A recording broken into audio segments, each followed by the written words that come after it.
Magandang araw mga kakampi sa kapayapaan.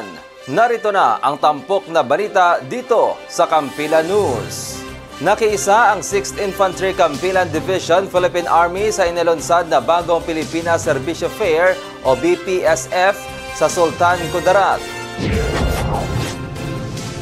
Layo na aktibidad na ito na mailapit ang serbisyo ng gobyerno sa mamamayan. Mahigit sa 120,000 residente mula sa Sultan Kudarat, Maguindanao del Sur at kalapit na mga lugar ang nabigyan ng serbisyong pangkalusugan, edukasyon at hanapbuhay. Namahagi rin ng iba't ibang proyekto at financial grants para sa mga residente. Nagkaroon naman ng information dissemination ng 6ID kung paano pumasok sa hanay ng militar, lalo na sa pagiging Civilian Active Auxiliary o CAA, Candidate Soldier Course at Officer Candidate Course at maraming iba pa.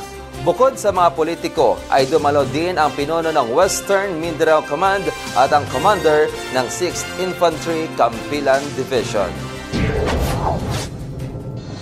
All system go na ang tropa ng 62nd Warhawks Division Reconnaissance Company. Ang contingent ng 6ID para sa gagawing Combined Arm Training Exercise o CATEX, Katihan.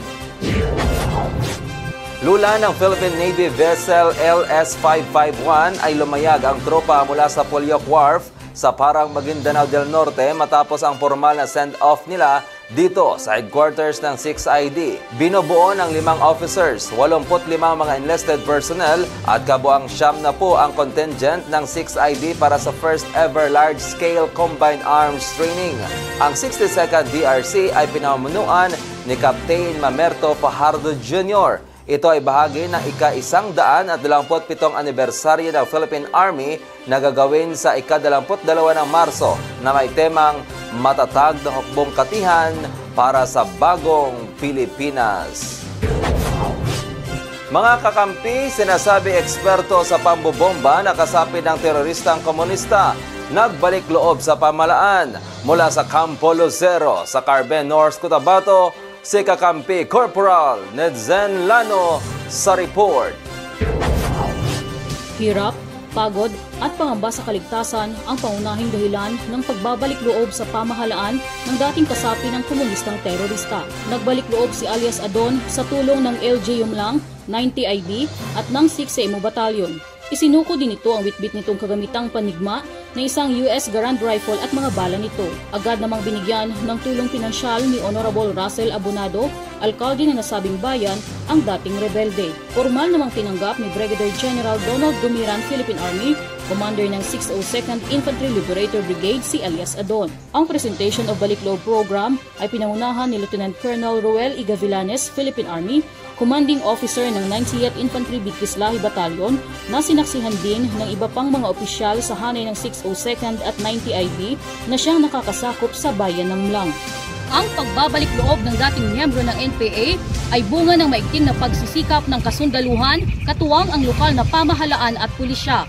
Nag-uulat mula dito sa 602nd Infantry Liberator Brigade, Camp Lucero, Carmen, Cotabato. Naglilingkod sa sambayanan, kakampi sa kapayapaan. Corporal Nedzen Lano, Kampilan News.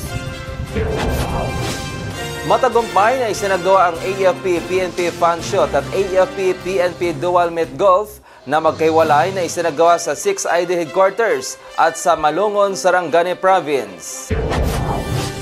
Ang funshot ay ginanap dito sa 6ID firing range na nilahukan ng pangkat ng 6ID at grupo ng PNP. Bago ang aktibidad ay nag-courtesy call muna si Police Brigadier General Jimmy Macaraig, Regional Director ng PRO 12 kay Major General Alex Reliera, Philippine Army, ang commander ng 6ID at Joint Task Force Central. Samantala, nakamit naman ni Major General Reliera ang net champion sa golf event. Bukod sa commander ng 6ID, itinanghal din na panalo sa iba't ibang kategorya ang AFP team na sina Brigadier General Andres Santos ng 1st Mechanized Brigade, Colonel Edgar Cato, Chief of Staff, Colonel Romel Valencia, G7 at Lieutenant Colonel Josue Ere, G4.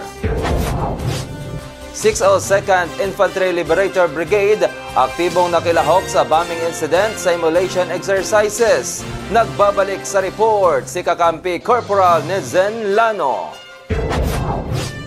Aktibong nakilahok sa simulation exercise on bombing incidents ang mga kasundaluhan sa hanay ng 602nd Infantry Liberator Brigade sa pamumuno ni Brigadier General Donald M. Gumilan, Philippine Army Brigade Commander na ginanap sa bayan ng Carmen, Cotabato. Nakilahok din sa nasabing aktibidad ang iba't ibang ahensya sa hanay ng lokal na pamahalaan ng nasabing bayan. Layunin ng programa ang kahandaan ng iba't ibang ahensya at kaagarang aksyon bilang unang responde sa anumang insidente na dulot ng terorismo.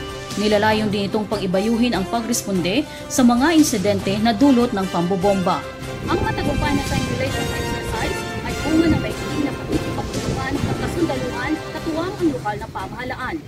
Nag-uulat mula dito sa bayan ng Carmen, Cotabato. Naglilingkod sa sambayanan, kakampi sa kapayapaan. Cultural Edson Vilano, Pampilan News. Pinangunahan ng Gender and Development Office ng 6th Infantry Campilan Division, Philippine Army ang kick-off activity ng pagdiriwang ng Buwan ng Kababaihan. Binigyang diin ni Lieutenant Colonel Jeremy Villamor, ang commanding officer ng Camp Siongco Station Hospital, ang mahalagang papel na ginagampanan ng mga kababaihan sa lipunan. Pagkakataon din anya ito upang mabigyan ng pagpupugay ang kababaihan sa iba't ibang larangan. Si Lieutenant Colonel Villamor ang naging panahing tagapagsalita sa pagbubukas na aktibidad ng Women's Month sa Campilan na ginanap sa Gate 1, Camp Siongco, Awang 2, Maguindanao del Norte. Dinalawan din ito ni Lieutenant Colonel Christopher Son M. Capuyan, Assistant Chief of Staff for Personnel G1, Captain Gilier Cahokom, Officer ng Gender and Development. Ilang mga opisyal, enlisted personnel at human resource ng Campilan Division. Nakasentro ang aktibidad sa tema ngayong taon na lipunang patas sa bagong Pilipinas, kakayahan ng kababaihan, patutunayan. At sa ating Wow Kakampi News, 4 na mga officers ng Campilan Division ginawaran ng Military Merit Medals. Kinilala ang mga binigyan ng parangal na sina 2nd Lieutenant Eddie Castañares, 2nd Lieutenant Bernard Concha, 2nd Lieutenant Econ Ibrahim at 2nd Lieutenant Basit Ayunan. 4 din na Campilan troopers ang ginawaran ng Physical Fitness Proficiency Award matapos na makakuha ng mataas na marka sa Physical Fitness Test. Sila ay sina Technical Sergeant Nelson Hayag, Staff Sergeant Gerardo Armada Jr., Sergeant Rodjen Esperida at Sergeant Gideon Labagnao. Mismong si Major General Alex Reliera, Commander ng 6th IDEA Joint Task Force Central, ang nagkawad ng parangal. At yan ang tampok na mga balita dito sa 6th Infantry Campilan Division at Joint Task Force Central, hatid sa inyo ng Campilan News. Para sa karagdagang mga balita, i-like at i-follow kami sa aming social media accounts na makikita sa inyong mga screen. Mula dito sa punong himpilan ng Campilan Division, ako ang inyong abyan, RB ng Bayan, Roderick Viñez, naglilingkod sa sambayanan, kakampi sa kapayapaan, Campilan.